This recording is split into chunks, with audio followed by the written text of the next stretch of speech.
الحمد لله وكفى وسلام على حبيبه المصطفى أما بعد فأعوذ بالله من الشيطان الرجيم بسم الله الرحمن الرحيم إن الله وملائكته يصلون على النبي يا أيها الذين آمنوا صلوا عليه وسلموا تسليما اللهم صل على سيدنا محمد معدن الجود والكرم وآله وأصحابه الكرام وابنه الكريم وبارك وسلم صلاة دائمة سرمدا أبدا۔ نبی پاک صلی اللہ تعالی علیہ وسلم کی مکی زندگی کا چھٹا سال تھا، 5 سال گزر گئے تھے۔ چھٹے اور 7ویں سال چونکہ 70 صحابہ اکرام ہجرت کر چکے تھے حبشہ کی طرف، اور جو بچے تھے مکہ میں وہ بھی بڑی مشقتوں کے ساتھ رہ رہے تھے، تکلیفوں کے ساتھ رہ رہے تھے۔ ایک وقت ایسا آیا کہ حضرت ابوبکر صدیق رضی اللہ تعالیٰ عنہ وہ اکیلے تنہا مکہ سے نکل پڑے۔ یہ حضور پاک صلی اللہ علیہ وسلم کی نبوت کا چھٹا سال ہے۔ وہ اکیلے مکہ چھوڑ کر جا رہے تھے، اس لیے کہ مکہ والے بہت سخت اذیتیں دے رہے تھے، نہ قرآن پڑھنے دیتے تھے، نہ ہی شعائر اسلام پر عمل کی کوئی صورت تھی۔ تو جب مکہ سے باہر نکل کر جا رہے تھے تو ایک بہت بڑا پہلوان، نامی گرامی، ابن دغنہ اس کا نام تھا، اس نے دیکھا، پوچھا ابوبکر کہاں جا رہے ہو؟ کہا کہ میں مکہ چھوڑ کر جا رہا ہوں اور کسی اور جگہ آباد ہو جاؤں گا۔ اس نے کہا تم جیسا آدمی اگر مکہ میں نہ رہے تو پھر کس کو رہنے کا حق ہے؟ تم سب سے شریف آدمی ہو مکہ کے، ہم سب آپ کا احترام کرتے ہیں۔ اس نے کہا کہ آپ واپس مکہ چلیں، میں آپ کو اپنی پناہ میں رکھتا ہوں، میں امان دیتا ہوں۔ اس وقت کا نظام یہ تھا کہ اگر کوئی آدمی کسی کی پناہ لیتا ہے یا کسی کو امان دیتا ہے تو اس کا مطلب یہ تھا کہ پھر دوسرا کوئی آدمی اس سے لڑنے آتا تو جو پناہ دیا ہوا آدمی ہے وہ پورے اپنے خاندان کے ساتھ اس کا مقابلہ کرتا۔ تو یہ مکہ کا رواج تھا۔ تو ابن دغنہ چونکہ بہت ہی مشہور آدمی تھا اور پہلوان بھی تھا، اس نے امان دیا اور کہا واپس چلو۔ حضرت ابوبکر صدیق واپس آئے تو مکہ والوں نے پوچھا کہ ان کو کیوں لے آئے؟ ان کے قرآن پڑھنے سے فتنہ ہو رہا ہے، ہمارے گھر والے، بچے اور سب لوگ جو ہے ان کی طرف مائل ہو جاتے ہیں۔ تو ابن دغنہ سے سارے مکہ والوں نے کہا اب تو نے ان کو پناہ دی ہے تو ٹھیک ہے، بس ان کو اتنی بات کہہ دے کہ اگر قرآن پڑھنا ہے تو آہستہ آواز میں اپنا پڑھ لیں۔ حضرت ابوبکر صدیق سے اس نے کہا کہ سب کچھ معاملات صحیح رہیں گے، آپ جب اپنا قرآن پڑھیں تو آہستہ سے پڑھ لیں۔ حضرت ابوبکر صدیق رضی اللہ تعالیٰ عنہ اپنے گھر کے باہر بالا خانے میں یا نیچے بیٹھتے اور جب تلاوت شروع کرتے تو تلاوت ہوتے ہوتے آواز بڑھ جاتی تھی، اور جیسے ہی آپ کی آواز بڑھتی آس پاس کے سب لوگ جمع ہو جاتے تھے وہ میٹھا کلام سننے کے لیے۔ اس میں جاذبیت ایسی تھی، کھچاؤ تھا قرآن کی آیات میں، جو سنتا تھا کھڑا ہو جاتا تھا۔ پھر بھیڑ لگنے لگ گئی حضرت ابوبکر صدیق کی تلاوت پر، مکہ والوں نے بڑا پریشان کیا۔ پھر حضرت ابوبکر صدیق کے متعلق ابن دغنہ سے آ کر شکایت کی کہ پھر یہ وہی کام کر رہے ہیں۔ ابن دغنہ نے دوبارہ کہا کہ ابوبکر اپنی آواز کو پست کر لو، لوگ فتنے میں مبتلا ہیں۔ تو حضرت ابوبکر صدیق نے بات سن لی۔ اس کے بعد پھر دوسرا دن آیا، آپ نے جب تلاوت شروع کی تو پھر ویسی بلند آواز ہونے لگی۔ ابن دغنہ پھر آیا، مکہ والوں نے شکایت کی کیونکہ آپ کی تلاوت سے کوئی نہ کوئی مسلمان ضرور ہوتا، قرآن کی آپ تلاوت کرتے اور لوگ متاثر ہوتے تھے۔ اس نے آ کر کہا کہ ابو بکر میں نے اتنی مرتبہ تم سے کہا ہے کہ یہ تمہارے قرآن کی تلاوت سے مکہ والوں میں بڑا عجیب معاملہ ہے۔ حضرت ابو بکر صدیق نے کہا ابن دغنہ تو اپنی پناہ اپنے پاس رکھ، تیری امان تیرے پاس رکھ، میں اللہ کی امان میں کافی ہوں۔ اس نے کہا کہ میں اپنی امان اٹھا لیتا ہوں۔ حضرت ابو بکر صدیق نے کہا مجھے اس کی کوئی پرواہ نہیں۔ وہ ایسے سخت ترین حالات میں قرآن پر ایسے عمل کرتے رہے، انہیں کسی کے پناہ کی اور کسی کے امان کی بھی حاجت نہیں تھی۔ یہ واقعات تھے چھٹے سال کی نبوت کے۔ اور ایک بہت بڑا معاملہ جو پیش آیا، بڑا جو معاملہ جس کو کہتے ہیں کہ ایک اچانک ایک ٹرننگ پوائنٹ مکہ والوں میں، اور جو وہاں پر مسلمان تھے، غریب صحابہ تھے، ان میں جو ایک الگ ٹرننگ پوائنٹ آیا ہے، یہ ہجرت حبشہ سے پہلے کی بات ہے۔ ہجرت حبشہ سے پہلے کی بات ہے۔ حبشہ جو صحابہ ہجرت کر گئے وہ بعد کی بات ہے۔ اس سے پہلے کا یہ مسئلہ میں آپ کو بتا رہا ہوں کہ دو بہت بڑی طاقتیں جو مکہ میں تھیں وہ دونوں ایمان لائے۔ ایک حضرت امیر حمزہ اور دوسرے حضرت عمر ابن خطاب۔ دونوں پہلوان مانے جاتے تھے اور دونوں کے ایمان لانے کا سبب کچھ اور ہی تھا۔ ایک دن رسول کریم صلی اللہ علیہ وسلم حرم پاک میں اندر گئے تھے، خانہ کعبہ کے پاس۔ ابو جہل اپنے ساتھیوں کے ساتھ وہاں بیٹھا، ٹھٹا کرتا رہا، مذاق کرتا رہا، اور نبی پاک صلی اللہ علیہ وسلم کو خانہ کعبہ کے پاس گھسیٹا اور حضور کو اس نے مار توڑ بھی کیا، زد و کوب کیا، گالی گلوچ کیا۔ نبی پاک صلی اللہ علیہ وسلم حرم سے باہر تشریف لے آئے۔ امیر حمزہ شکار کرنے کے بڑے شوقین تھے، وہ اس وقت بڑے پہلوان مانے جاتے، اور ایک نسبت حضور اکرم صلی اللہ علیہ وسلم کے ساتھ ان کی تو چچا ہونے کی ہے ہی کہ وہ حضور کے سگے چچا ہیں، حضور کے سگے چچا ہیں، لیکن دوسری ایک نسبت یہ بھی ہے کہ وہ حضور کے رضائی بھائی بھی ہوتے ہیں۔ یعنی حضور صلی اللہ علیہ وسلم نے جس خاتون سے دودھ پیا، حضرت صہیبہ، اسی حضرت صہیبہ سے حضرت امیر حمزہ نے بھی دودھ پیا، تو نبی پاک صلی اللہ علیہ وسلم کے چچا بھی ہیں اور دودھ شریک بھائی بھی ہیں، بڑی قربت بھی تھی۔ وہ ایک شکار سے واپس آ رہے تھے، بیچ راستے میں مکہ میں جیسی داخل ہوئے، لوگوں نے کہا حمزہ تمہارے بھتیجے محمد کے ساتھ آج ابو جہل نے بڑا برا حال کیا، ان کے ساتھ مار توڑ کیا، گالی گلوچ کیا۔ حضرت امیر حمزہ نے وہیں سے سفر، ابھی گھر نہ پہنچے، نہ ہی حضور سے ملاقات کی، سیدھے حرم میں آئے۔ ابو جہل اپنے وہی گھنٹالوں کے ساتھ بیٹھا ہوا تھا، گرو گھنٹالوں کے ساتھ۔ حضرت امیر حمزہ سیدھے گئے اور اس کا دامن پکڑ کر کھینچتے ہوئے اس کو صحن میں لایا، اور اپنی تلوار کی ڈھال جو تھی اس سے اتنا مارا کہ اس کا سر پھٹ گیا، اور خوب اس کو لاتوں سے اور گھونسوں سے مارا، کوئی بچانے والا نہیں تھا ابو جہل، اور کہا کہ تو میرے بھتیجے محمد صلی اللہ علیہ وسلم کو کیا صرف یتیم سمجھ کر کے گالیاں دیتا ہے؟ جب تک حمزہ زندہ ہے تو ان کی طرف انگلی بھی نہ اٹھانا، ان کی طرف سختی کا معاملہ ہرگز نہ کرنا، ورنہ میں مقابلے کے لیے ہر گھڑی تیار ہوں۔ جبکہ وہ ایمان لائے ہوئے نہیں تھے، ایمان لائے ہوئے نہیں تھے، لیکن رشتہ داری کی حمیت اور غیرت بھی تو تھی۔ اور اس کے بعد لوگوں نے کہا حمزہ تمہیں پتا ہے تمہارا بھتیجا کیا کر رہا ہے؟ حضرت امیر حمزہ نے کہا وہ جو کر رہا ہے اپنی جگہ پر، لیکن ابو جہل نے جو کیا اس کو کوئی نہیں سراہے گا۔ ابو جہل نے خود ہی لوگوں سے کہا چھوڑ دو حمزہ کو، ان کی رشتہ داری اور ان کی غیرت کی بات ہے، انہوں نے یہ کر دیا۔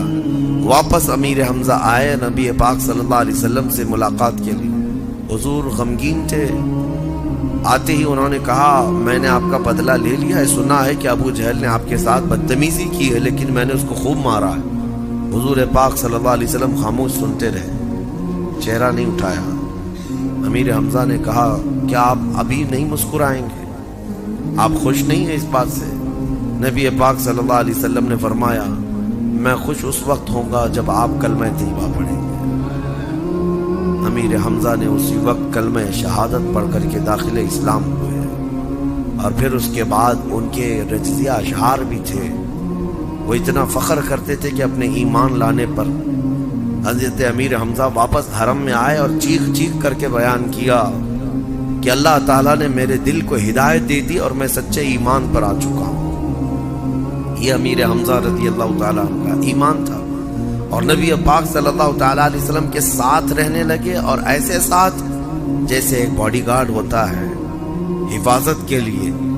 اور یہی وہ دور تھا جب ابو جہل نے اپنے بھانجے عمر ابن خطاب کو بہت زیادہ سکھایا۔ حضرت امیر عمر فاروق جو ہے وہ ابو جہل کے بھانجے ہیں، ابو جہل ماموں لگتا تھا، ورغلایا، بہت بھڑکایا، اور پھر کہا کہ تمہاری پہلوانی اور جوانی کس کام کی، دیکھے نہیں ایک صحابی وہی دین سے نکلا ہوا آدمی مکہ میں ایسا آیا ہے جو ہمارے دین کو جھٹلاتا ہے، ہمارے آبا و اجداد کو سب غلط ٹھہراتا ہے، اور ایک نیا دین لے کر آیا ہے۔ عمر فاروق کو غیرت آئی، جوش آیا اور تلوار لے کر نکل پڑے کہ ٹھیک ہے میں اس صحابی کا کام تمام کرتا ہوں۔ بیچ راستے میں ایک صحابی حضرت نعیم اور نعیم دونوں کا آ گیا ہے، ان سے ملاقات ہوئی، پوچھا کہاں جا رہے عمر؟ کہا میں اس صحابی محمد کا قتل کرنے جا رہا ہوں۔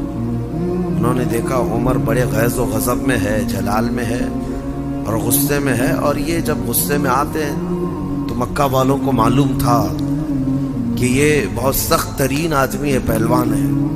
انہوں نے راستہ کاٹنے کے لیے ایک راز کی بات تھی وہ بتا دیا، حضور تک یہ نہ جائے اس کے لیے حضرت نعیم نے کہا کہ تمہیں پتہ ہے عمر تم جس کو قتل کرنے جا رہے ہو اس کے عشق میں، اس کے محبت میں تمہاری سگی بہن اور بہنوی بھی تو مبتلا ہیں، وہ بھی تو مسلمان ہوئے ہیں۔ تو انہوں نے جیسی یہ کہا حضرت عمر کی غیرت جاگ گئی، کہا میرے گھر میں ہو رہا ہے یہ سب، میری بہن نے کلمہ پڑھا ہے؟ کہاں جا کے دیکھو، ان کی بہن حضرت فاطمہ بنت خطاب وہ پہلے سے ایمان لائی ہوئی تھی۔ عمر ابن خطاب وہیں راستے سے پلٹ گئے اور اپنی بہن کے گھر گئے، دیکھا گھر بند تھا، دروازہ بند تھا، لیکن اندر سے قرآن پڑھنے کی آواز آ رہی تھی۔ ایک صحابی حضرت خبیب یہ ان کے گھر میں تھے اور دونوں کو، شوہر اور بیوی کو قرآن پڑھا رہے تھے۔ جیسے ہی حضرت عمر دروازہ کھٹکھٹانے لگے آواز بند ہو گئی، وہ حضرت خبیب کو انہوں نے اندر چھپا دیا، دروازہ کھولا، کھولتے ہی اندر آئے اور آؤ دیکھا نہ تاؤ اپنے بہنوی کو گرا کر مارنا شروع کر دیا۔ ان کے بہنوی سعید بن زید ان کو اتنا مارا، بہت مارا، ان کی بہن بیچ میں بچاؤ کے لیے آئی تو اپنی بہن کو بھی مارا، ناک پھوڑ دیا مار کر، بہن اور بہنوی کو زخمی کر دیا۔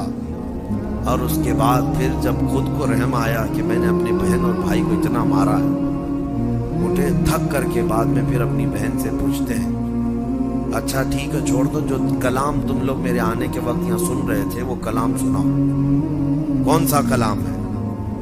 جیسی حضرت عمر نے یہ کہا، حضرت خبیب جو چھپے ہوئے تھے اندر وہ باہر آ گئے، کہا کہ میں سناتا ہوں۔ لیکن حضرت عمر کی بہن کے ایمان اور ان کی غیرت کو دیکھیں، صحابہ کا کیسا ایمان تھا، ڈر اور خوف سب ایک طرف، تکلیفیں اور مصیبتیں سب ایک طرف۔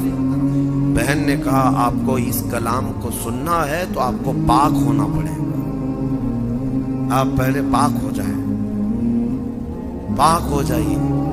اس کے بعد انہوں نے جس طرح کی پاکی تھی پاکی حاصل کی، کہا کہ مجھے سناؤ وہ کلام۔ تو حضرت خبیب نے پڑھنا شروع کیا سورہ طٰہٰ کی آیتیں، طٰہٰ ما انزلنا علیک القرآن لتشقی الا تذکرۃ لمن یخشی۔ یہ آیتیں تقریباً انہوں نے کئی آیتیں پڑھی، حضرت عمر مست ہو گئے، جھومتے رہ گئے، کلام پاک کی ان آیات بینات کا اثر دل پر ہونے لگا، اور اس کے بعد کہتے ہیں میں محمد سے ملنا چاہتا ہوں۔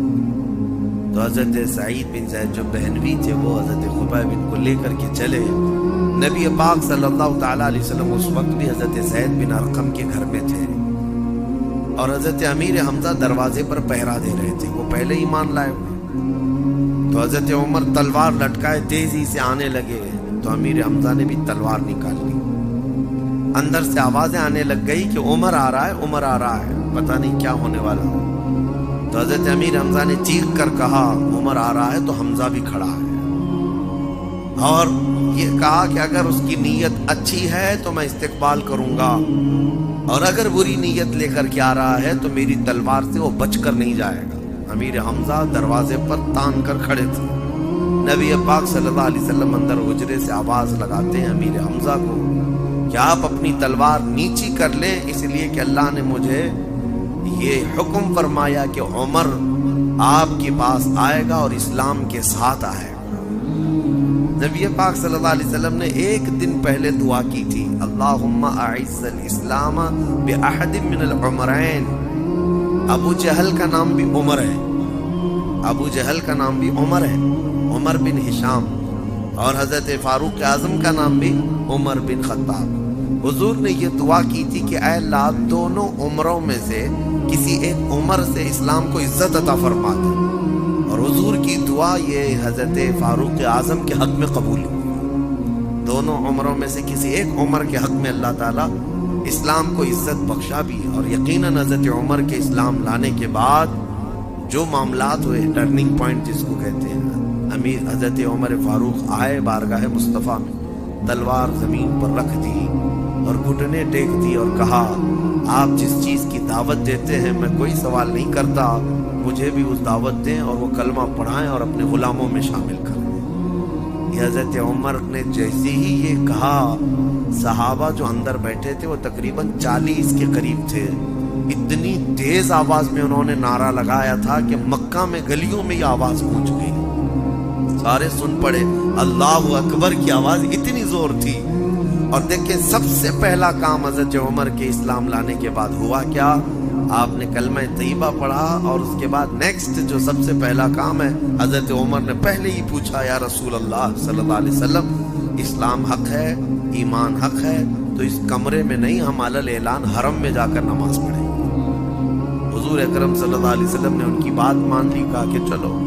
اب اس کے بعد پہلی مرتبہ دار ارقم سے حضور پاک کے ساتھ یہ صحابہ نکلے، 40 صحابہ حرم کی طرف جا رہے تھے، 2 صفوں میں تھے، 2 صفوں میں چلتے ہوئے جا رہے تھے، ایک صف کے آگے امیر حمزہ تھے، ایک صف کے آگے عمر ابن خطاب تھے۔ مکہ کی گلیوں سے گزرتے ہوئے حرم تک پہنچے، بہت سارے گرگٹ دیکھتے رہ گئے لیکن کوئی کچھ نہیں کر سکا، کوئی کچھ نہیں کر سکا، اور یہ بڑی شان کے ساتھ حرم پاک میں آئے بھی اور اپنی عبادت بھی کیے اور واپس آئے۔ یقیناً میرے آقا کی دعا عمر فاروق کے حق میں قبول ہوئی تھی کہ جب حضرت عمر نے اسلام قبول کیا تو اسلام کی وہ عزت ہی الحمدللہ آج 14 صدیوں کے بعد بھی حضرت عمر کے نام سے دنیا کانپتی ہے، اور حضرت عمر فاروق رضی اللہ تعالیٰ عنہ کے جو رولنگ کا زمانہ ہے اس کو پوری دنیا مثال میں پیش کرتی ہے۔